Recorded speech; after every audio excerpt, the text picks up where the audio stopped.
Permata TV YouTube Indonesia dengan bangga mempersembahkan sebuah storytelling kekinian abad ini, diangkat dari karya besar Esa Mintarja yang sangat populer di masanya, berlatar belakang kisah tanah Jawa masa lampau dengan judul Kisah Api di Bukit Menoreh.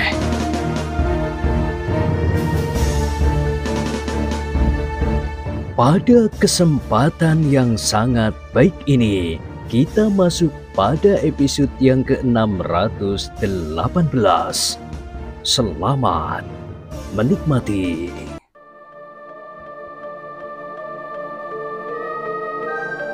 Di akhir kisah sebelumnya disebutkan, Ki Waskita mengerutkan dahinya, dipandanginya anaknya sejenak, kemudian jawabnya, "Kau tentu tahu, Rudito, bahwa Kiai Kalososawit tidak akan memberikannya. Bahkan ia telah mengambilnya dengan kekerasan dari Mataram. Nah, meskipun barangkali tidak sejalan dengan pikiranmu, namun kau dapat memperhitungkan jika ia sudah mengambil barang itu, pusaka atau harta benda dengan kekerasan, apakah kira-kira ia akan memberikannya dengan senang hati? Jika kami menemuinya, menundukkan kepala dalam-dalam, kemudian mohon agar pusaka itu diberikan kepada kami." Rudito termenung sejenak, namun kemudian sambil tersenyum, ia berkata, "Soalnya sudah jelas, Ayah. Aku tahu jawabnya. Kiai Kalososawit tidak akan memberikannya."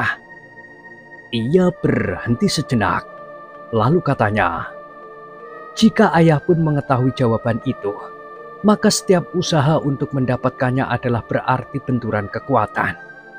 Ayah, apakah aku dapat bertanya, apakah pusaka itu demikian berharga, sehingga kita harus mengorbankan jiwa untuk mendapatkannya? Ayah, apakah ayah juga berpendapat bahwa masih ada benda yang jauh lebih berharga dari jiwa manusia, bahkan bukan hanya satu jiwa, tetapi berpuluh-puluh, bahkan beratus-ratus? Katakanlah bahwa benda itu memiliki nilai yang tiada taranya, wahyu keraton sekalipun. Apakah kedudukan tertinggi, katakanlah tahta kerajaan, pantas dialasi dengan mayat dan darah seperti itu? Ayah, agaknya demikianlah peradaban manusia pada zaman ini. Dengan tidak ragu-ragu, kita mengorbankan jiwa sesama untuk mendapatkan kedudukan. Sedangkan kita tahu dengan pasti dan yakin bahwa jiwa sesama kita adalah pancaran kasih yang Maha Esa. Apakah kita telah lebih menghargai benda-benda itu? Sebutlah kedudukan itu lebih tinggi dari pancaran kasih itu."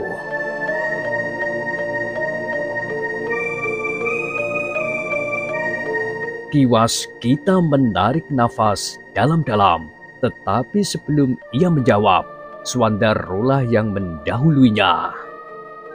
"Rudito, di dalam hidup ini kita mengenal hak dan kewajiban. Hak dan kewajiban itu merupakan bagian dari hidup kita. Karena itulah maka kita mempunyai kewajiban untuk berbuat sesuatu. Di antaranya justru mempertahankan hak itu sendiri. Pusaka itu pun merupakan hak dari Mataram. Hak Raden Sutawijaya yang bergelar Senopati Ingalogo adalah kewajibannya untuk mempertahankan haknya, meskipun dengan kekerasan sekalipun.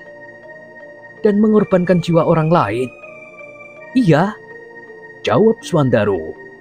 "Orang lain yang berada di dalam sangkut paut antara hak dan kewajiban dengan Raden Sutawijaya sudah tentu bukan orang lain sama sekali, bukan orang Banten dan bukan orang Banyuwangi, tetapi orang-orang Mataram dan yang mengakui hak Raden Sutawijaya.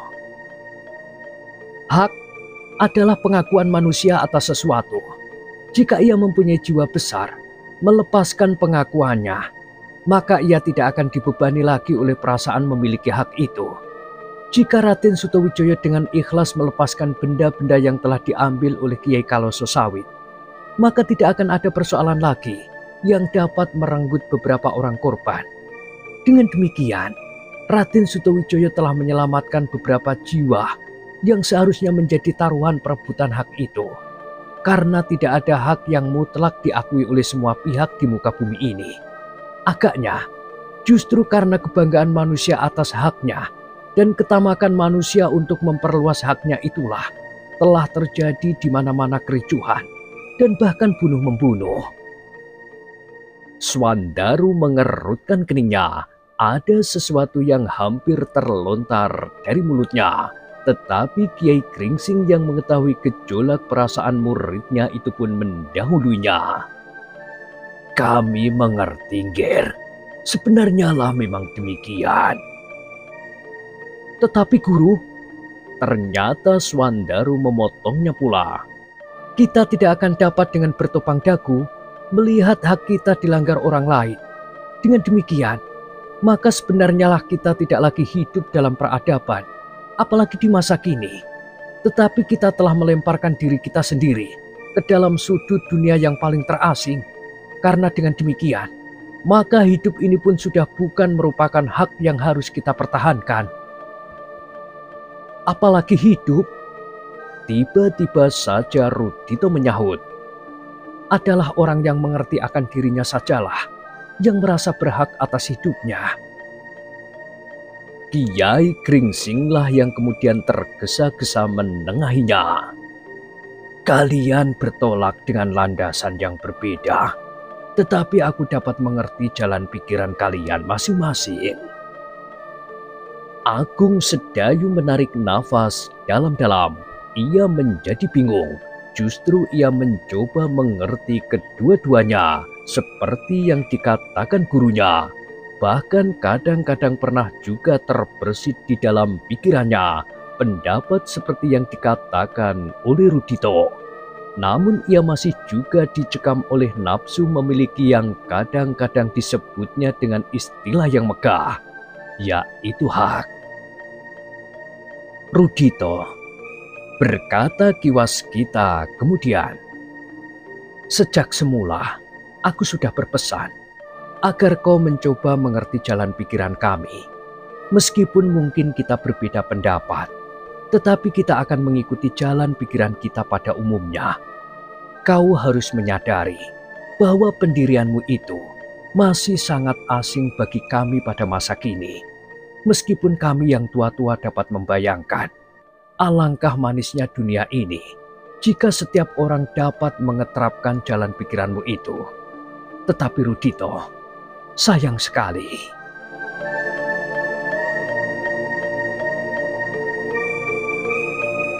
Angger Rudito, berkata Ki Sumangkar kemudian, cobalah mengerti bahwa usaha kami mempertahankan hak adalah jauh lebih baik dari perluasan hak yang telah dilakukan oleh Kiai Kaloso Sawit. Jika akibatnya adalah pengurangan korban yang jatuh dari perebutan hak itu dan akibat penggunaannya, maka sebagian dari usaha pelepasan taruhan itu sudah tercapai. Rudito mengerutkan keningnya, namun kemudian ia menggeleng-gelengkan kepalanya. Desisnya, sungguh membingungkan, tetapi pertimbangan semacam itulah yang kini sedang nampak. Ki Sumangkar mengangguk-angguk ketika ia memandang Swandaru. Nampaklah wajah anak muda itu gelisah, tetapi Ki Sumangkar pun dapat menduga bahwa Swandaru masih berusaha untuk menahan perasaannya yang bergejolak. Rudito, Ki Waskitalah yang kemudian berkata, sebaiknya kau mencoba menahan hatimu. Kami sedang berbicara dengan cara kami. Cobalah untuk mengerti. Meskipun kau tidak sependapat, aku berharap untuk kesekian kalinya. Rudito menarik nafas. Katanya, adalah salah jika aku tidak berbuat sesuatu pada saat aku melihat jalan pikiran yang buram. Tetapi jika ayah dan semuanya menghendakinya, maka baiklah, aku berada di luar bilik ini saja.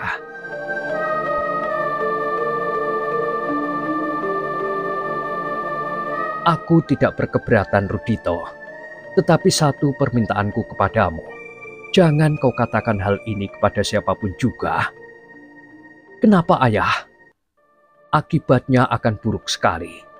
Jika kau sudah menganggap usaha Mataram untuk menemukan pusaka-pusaka itu sebagai usaha yang kurang baik, maka jika ada orang lain yang mendengar hal itu, maka pertentangan akan semakin meluas dan korban pun akan semakin banyak.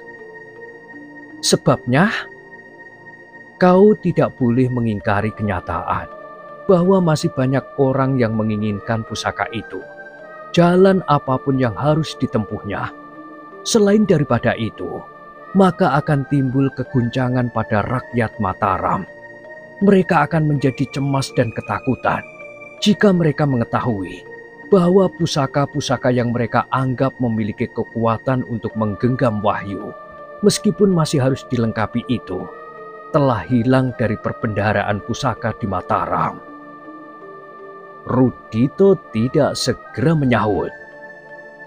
Aku yakin bahwa kau tidak ingin melihat kecemasan dan ketakutan itu menjalar dari setiap mulut ke telinga orang lain.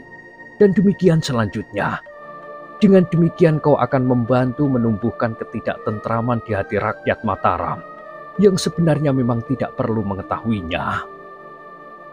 Rudito menarik nafas dalam-dalam. Lalu katanya, "Aku mengerti, Ayah, dan aku berjanji." "Terima kasih," desis Iwaskita.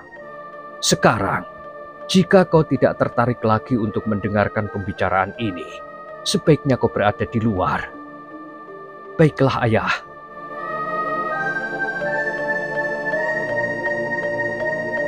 Rudito pun kemudian meninggalkan ruangan itu dan berada di luar gandok. Dengan lesu ia duduk di atas sebuah amben bambu sambil memandangi beberapa orang yang nampak melintas di halaman yang menjadi sepi.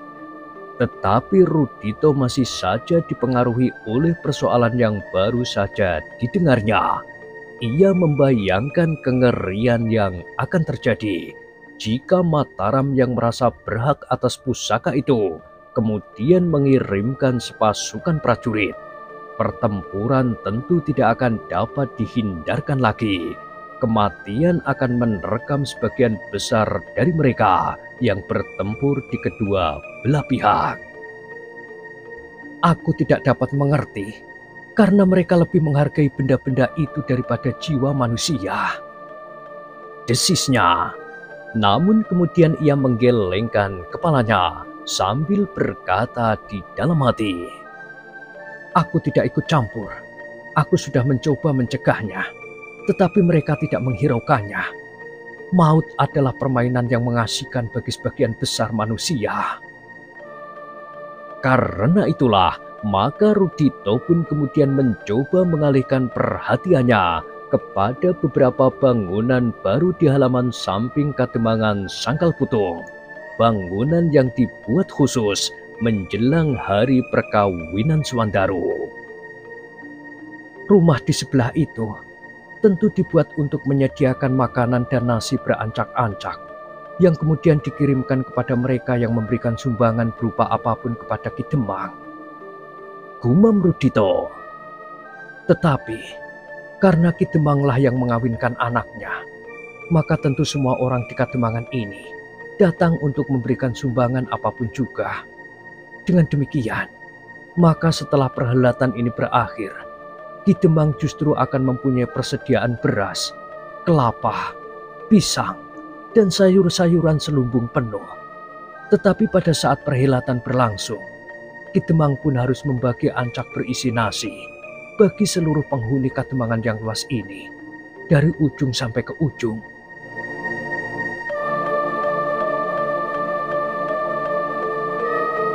Demikianlah Rudito berusaha mengalihkan perhatiannya. Sementara itu di dalam gandok, Kiai Gringsing masih berbicara dengan murid-muridnya tentang pusaka yang hilang itu.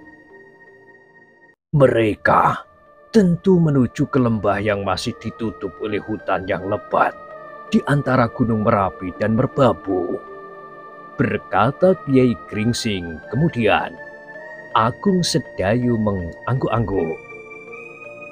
Tetapi kami tidak akan dapat pergi sebelum hari-hari perkawinan Suwandaru berlangsung. Apakah ada gunanya jika hal ini diberitahukan kepada Raden Sutawijoyo? Bertanya Suwandaru. Raden Sutawijoyo juga tidak ada di Mataram.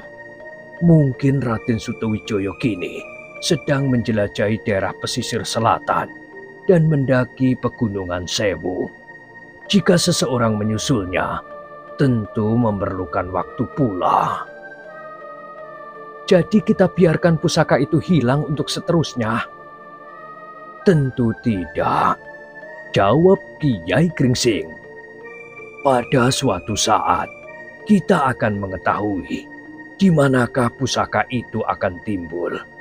Jika ada seseorang yang menamakan dirinya penguasa atas tanah ini, berdasarkan atas kuasa keturunan Majapahit, maka kita akan segera mengetahui bahwa pusaka-pusaka itu ada pada mereka. Tentu kita tidak dapat menunggu sedemikian lama, potong Suwandaru. Dengan demikian, kita akan memberikan kesempatan mereka menjadi kuat. Kiai Gringsing menarik nafas panjang. Memang ada kemungkinan mereka menjadi kuat, tetapi menghadapi mereka itu, sudah tentu Mataram tidak akan dapat berbuat dengan tergesa-gesa. Suwandaru, berkata Kiai Gringsing, persoalan ini memang persoalan yang rumit. Masih banyak masalah yang harus kita selidiki, sehingga kita tidak terjebak dalam suatu tindakan yang salah dan merugikan. Angger Untara hampir saja terjerumus ke dalam kesulitan karena perhitungannya yang kurang tepat atas kekuatan di Tambak Wedi. Maka hampir saja pasukannya mengalami bencana. Untunglah bahwa tidak semua kekuatan Tambak Wedi dikerahkan. Kiai Kalososawit masih menganggap perlu sebagian dari mereka tetap berada di Padepokan untuk mengawal tombak pusaka yang kita duga adalah Kanjeng Kiai Pleret itu. Seandainya para pengawal itu juga hadir di peperangan, aku kira prajurit Pajang akan mengalami kerusakan yang berat, meskipun seandainya Untara berhasil memenangkan perang itu.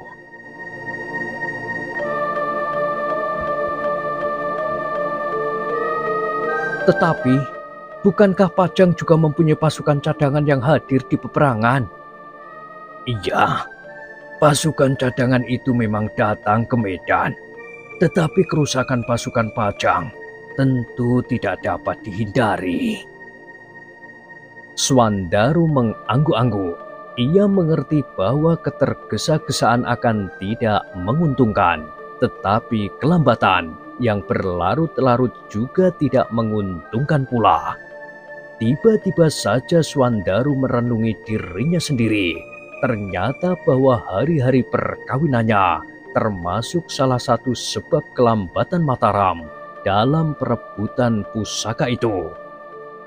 Jika ia tidak akan kawin dalam waktu yang dekat, maka mungkin sekali gurunya dan Ki Sumangkar, bahkan mungkin juga Ki Waskita akan dapat ikut serta mencari jejak pasukan yang singgah di Tambak Wedi itu.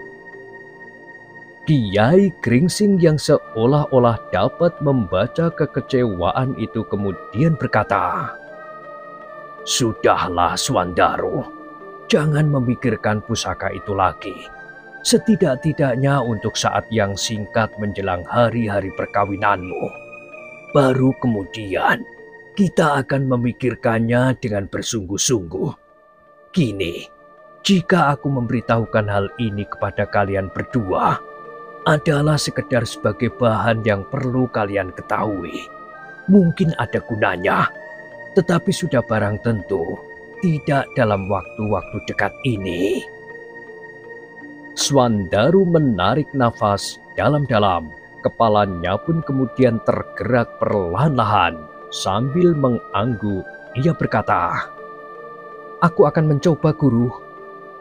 Pusatkan semua perhatianmu kepada hari-hari perkawinan yang menjadi semakin dekat. Bagi seseorang, hari-hari perkawinan adalah hari-hari yang penting. Perkawinan adalah salah satu saat yang akan menentukan perubahan, baik badani maupun jiwani. Bagi seseorang yang menyadari arti perkawinannya sebagai kewajiban manusiawi, berbeda dengan mereka yang menganggap perkawinan sebagai sekedar pengakuan dari orang-orang di sekitarnya atas suatu keinginan yang lebih bersifat badani. Perkawinan yang demikian tidak akan ada artinya sama sekali bagi perkembangan kejiwaan seseorang. Swandaru mengangguk-angguk. Anggaplah yang aku katakan hanyalah sekedar pemberitahuan yang tidak perlu mendapat tanggapan segera. Kalian dapat merenungkan dalam waktu yang cukup. Sekali lagi Swandaru mengangguk. Demikian pula Agung Sedayu. Pada itu, Kiai Gringsing pun kemudian mencoba untuk mengalihkan pembicaraan mereka kepada saat perkawinan Swandaru. Karena itu, maka katanya, kini kita akan segera memusatkan semua kegiatan kita pada hari-hari perkawinan yang telah menjadi semakin dekat.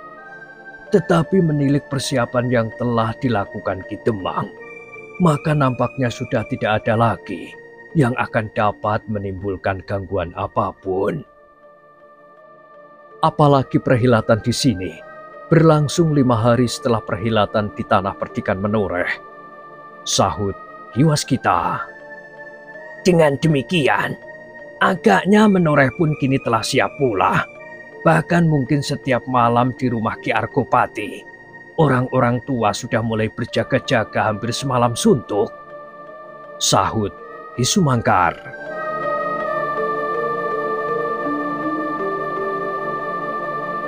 Dan di gardu-gardu, anak-anak muda bersiap-siap menghadapi segala kemungkinan, sambung Ki Waskita pula. Tetapi tidak mencemaskan, jawab Kiai Gringsing. Tidak ada persoalan yang terjadi seperti di lereng Gunung Merapi. Ki Waskita mengangguk-angguk, katanya kemudian. Tetapi ada juga baiknya kita melihat apakah semuanya sudah tersedia. Kiai Gringsing dan Ki Sumangkar mengerutkan keningnya. Dengan ragu-ragu Kiai Gringsing pun kemudian bertanya, apakah maksud Ki Waskita? Kita akan pergi ke Menoreh. Bukan kita semuanya, Kiai. Sebenarnya aku ingin menawarkan diri untuk pergi ke Menoreh, membawa pesan apapun yang mungkin perlu disampaikan. Ki Waskita sendiri? Aku ingin menengok Ki Argopati. Selebihnya aku ingin segera membawa Rudito kembali kepada ibunya, yang tentu menjadi sangat cemas. Kiai Gringsing dan Ki Sumangkar menarik nafas dalam-dalam. Mereka mengerti betapa cemasnya seorang ibu yang ditinggalkan oleh anak satu-satunya dan tidak tahu kemana anak itu pergi. Karena itu Kiai, berkata Ki Waskita seterusnya, jika Kiai tidak berkeberatan, sebenarnya dalam waktu yang singkat, aku ingin minta diri. Aku sudah menemukan Rudito dan aku akan mengembalikannya kepada ibunya. Nah, dalam perjalanan itu, aku tentu dapat singgah di Menoreh untuk menyampaikan pesan apapun juga. Sejenak Kiai Gringsing dan Ki Sumangkar berpandangan, namun kemudian Kiai Gringsing pun berkata pula, tentu kami tidak akan dapat menahan, tetapi perjalanan yang jauh itu tentu memerlukan pertimbangan-pertimbangan tersendiri. Ki Waskita termenung sejenak. Ia mencoba membayangkan perjalanan yang harus ditempuhnya jika ia berniat kembali ke rumahnya untuk menyerahkan Rudito kepada istrinya. Namun kemudian Ki Waskita berkata, "Jalan sekarang sudah menjadi semakin rata.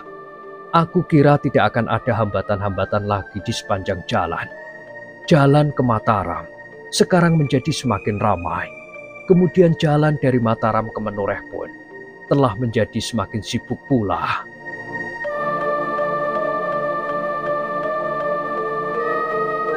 Apakah Ki Waskita bermaksud singgah di Mataram?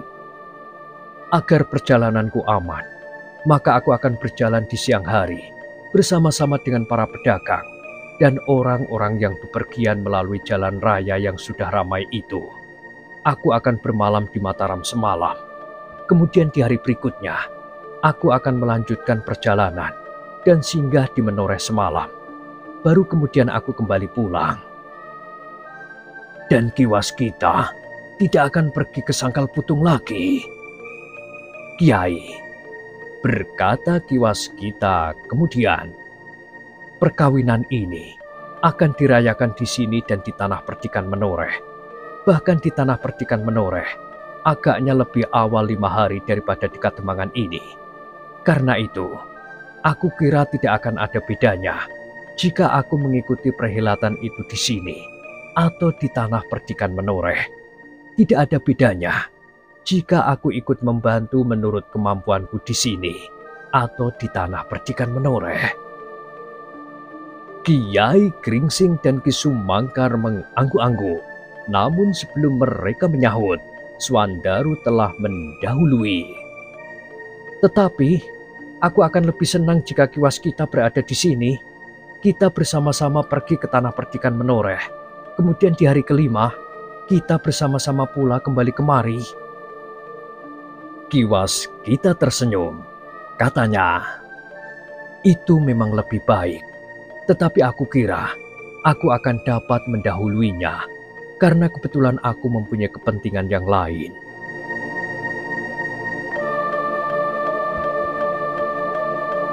Swandaru memandang gurunya sekilas, namun ia pun menyadari bahwa ia tidak akan dapat mencegahnya jika memang itu dikehendaki oleh Ki Waskita. Pada itu, maka Ki Waskita pun berkata, "Karena itu, jika Kiai berdua dan murid-murid Kiai sependapat, aku akan minta diri pula kepada Ki Demang." Tentu kami tidak akan dapat menahan Ki Waskita. Mudah-mudahan perjalanan Ki Waskita tidak menemui kesulitan apapun kelak. Dan aku kira memang ada baiknya Ki Waskita singgah di Mataram. Jika Raden Sutawijaya masih belum kembali, Ki Lurah Beranjangan dapat juga agaknya diberitahu tentang kemungkinan yang kita lihat di Tambak Wedi. Berkata Kiai Gringsing. Ki Waskita mengangguk-angguk. Dan apakah Ki Waskita akan segera berangkat besok atau pada hari-hari yang masih akan dipilih? Aku akan berangkat besok pagi-pagi benar, Kiai. Untuk seterusnya, kita akan bertemu di Tanah Perdikan Menoreh. Begitu Ki Waskita? Bertanya Ki Sumangkar. Iya, begitulah. Kita akan berpisah untuk sementara. Mungkin tenagaku dapat dipergunakan di Tanah Perdikan Menoreh. Aku adalah orang yang paling cakap menganyam tarup di padukuhanku. Jawab Ki Waskita. Ah, tentu tidak. Tidak ada orang yang berani minta Ki Waskita untuk menganyam tarup. Desis Ki Sumangkar. Kenapa? Aku memang senang menganyam tarup di tempat perhelatan. Seandainya tidak ada orang yang minta sekalipun, aku akan melakukannya. Ki Sumangkar tersenyum. Katanya, beruntunglah Pandanwangi dan Swandaru yang menganyam tarup di saat-saat perkawinannya adalah Ki Waskita. Ki Waskita pun tertawa, sementara Kiai Gringsing pun berkata, mudah-mudahan merupakan pertanda baik bagi kedua pengantin. Swandaru hanya menundukkan kepalanya saja, sedang Agung Sedayu mulai dipengaruhi oleh bayangan tentang dirinya sendiri. Apakah saat-saat perkawinanku kelak akan mendapat perhatian dari orang-orang yang memiliki kelebihan seperti Ki Waskita, Ki Sumangkar, dan Guru? Apakah menjelang saat-saat perkawinan itu kelak, Ki Demang Sangkal Putung juga mengadakan persiapan seperti sekarang ini? Dan kemudian di hari yang kelima, sepasang pengantin itu akan dirayakan pula di Jati Anom. Pertanyaan-pertanyaan itu mulai bergejolak di dalam hatinya. Tetapi Agung Sedayu berusaha untuk melepaskan kesan itu dari wajahnya, sehingga tidak seorang pun yang sempat memperhatikannya. Dalam pada itu, Ki Waskita pun berkata kemudian, "Nanti malam, aku akan minta diri kepada Ki Demang." "Baiklah Ki Waskita," berkata Kiai Gringsing kemudian. "Kita akan berpisah sampai hari-hari perkawinan Swandaru. Tetapi mungkin setelah itu, meskipun sebenarnya kepentingan terbesar adalah Raden Sutowijoyo, namun sudah tentu, kita yang sudah terlanjur terpercik dan menjadi basah pula karenanya, tidak akan dapat begitu saja melepaskan diri dari persoalan ini." Ki Waskita mengangguk-angguk. Katanya, "Sudah tentu Kiai, aku akan tetap menyediakan diri. Meskipun mungkin aku masih akan memerlukan beberapa waktu untuk tinggal di rumah, bertemu dengan sanak kadang. Tetapi jika sudah cukup, aku lakukan sebelum hari-hari perkawinan, maka aku pun akan segera dapat membantu Mataram menurut kemampuanku." "Tentu Mataram akan berterima kasih. Mudah-mudahan selama saat-saat menjelang hari perkawinan Swandaru, tidak terjadi sesuatu yang dapat menunda, apalagi membatalkan perkawinan itu," desis Kiai Gringsing. "Tentu tidak," sahut Ki Waskita. Namun nampak sedikit perubahan di wajahnya. Namun dalam pada itu, baik Kiai Gringsing maupun Ki Sumangkar sama sekali tidak bertanya lebih lanjut. Justru karena mereka tidak ingin Swandaru mendengar kecemasan orang-orang tua tentang dirinya seperti yang dilihat oleh Ki Waskita sebagai wajah-wajah yang buram. Demikianlah di malam harinya, ketika mereka selesai makan bersama di pendopo dengan Ki Demang dan beberapa orang bebahu kademangan yang hadir pula, Ki Waskita menyatakan maksudnya kepada Ki Demang Sangkal Putung untuk pergi mendahului ke Menoreh.